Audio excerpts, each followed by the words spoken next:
عرب کے صحراؤں میں آج بھی کچھ پہاڑ کھڑے ہیں، خاموش مگر گواہ۔ ان پہاڑوں کے سینے میں کاٹے ہوئے گھر اور ان کے اندر دفن ایک قصہ۔ یہ کہانی ہے ایک ایسی قوم کی جو اپنی طاقت اور ترقی پر اتنا گھمنڈ کرتی تھی کہ اپنے رب کو بھول بیٹھی۔ اس قوم کا نام سمود تھا۔ اللہ نے اس قوم کو جسم کی قوت دی، عقل دی اور فن تعمیر میں کمال عطا کیا۔ یہ لوگ عام گھر نہیں بلکہ پہاڑوں کو کاٹ کر قصرے بناتے تھے۔ سمود کے لیے پہاڑ صرف پتھر نہیں تھے بلکہ حفاظت تھے۔ وہ سمجھتے تھے کہ ان گھروں میں رہ کر وہ ہر عذاب سے محفوظ ہو گئے ہیں۔ ان کی زبان پر ایک ہی جملہ ہوتا تھا، ہم سے زیادہ طاقتور کون؟ یہ غرور دھیرے دھیرے ان کے دلوں کو پتھر سے زیادہ سخت بنا رہا تھا۔ وقت کے ساتھ سمود نے اللہ کو چھوڑ دیا، بت بنا لیے گئے۔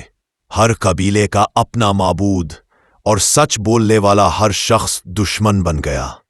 اللہ نے سمود پر فوراً عذاب نہیں بھیجا بلکہ انہی میں سے ایک شخص کو چنا، حضرت صالح۔ وہ انہی کا حصہ تھے مگر سچ کے ساتھ کھڑے تھے۔ حضرت صالح نے کہا، اے میری قوم، اللہ کی بندگی کرو، اس کے سوا تمہارا کوئی معبود نہیں۔ مگر قوم ہنس پڑی۔ سرداروں نے کہا، اگر تم سچے ہو تو کوئی نشانی دکھاؤ۔ یہ ایمان نہیں، غرور کا چیلنج تھا۔ اللہ کے حکم سے پہاڑ پھٹ گیا اور اس کے اندر سے ایک زندہ اونٹنی نکل آئی۔ یہ اللہ کی واضح نشانی تھی۔ حضرت صالح علیہ السلام نے کہا، ایک دن پانی اونٹنی کا، ایک دن تمہارا۔ یہ قوم کے لیے امتحان تھا۔ سچ انہیں چبھنے لگا۔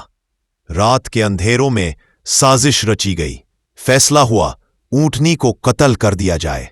اور پھر وہ دن آ گیا۔ تلوار چلی، اونٹنی گر پڑی۔ یہ صرف جانور کا قتل نہیں تھا، یہ رحمت کا قتل تھا۔ قوم نے خوشی منائی، ہنسے، تالیاں بجائی، مگر آسمان خاموش ہو گیا۔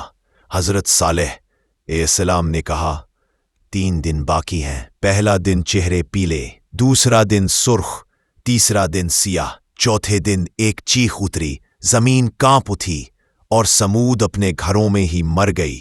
جہاں کبھی زندگی تھی وہاں اب صرف سناٹا تھا۔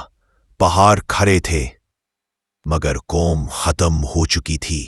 حضرت صالح علیہ السلام نے دیکھا اور کہا، میں نے تم تک پیغام پہنچا دیا تھا۔ یہ الفاظ غصے کے نہیں، افسوس کے تھے۔ سمود کا قصہ صرف تاریخ نہیں، یہ آج کی قوموں کے لیے پیغام ہے۔ جب غرور آتا ہے تب تباہی ضرور آتی ہے۔ اگر یہ کہانی آپ کے دل کو چھو گئی ہو تو اسے شیئر کریں تاکہ غرور سے پہلے عبرت یاد آ جائے۔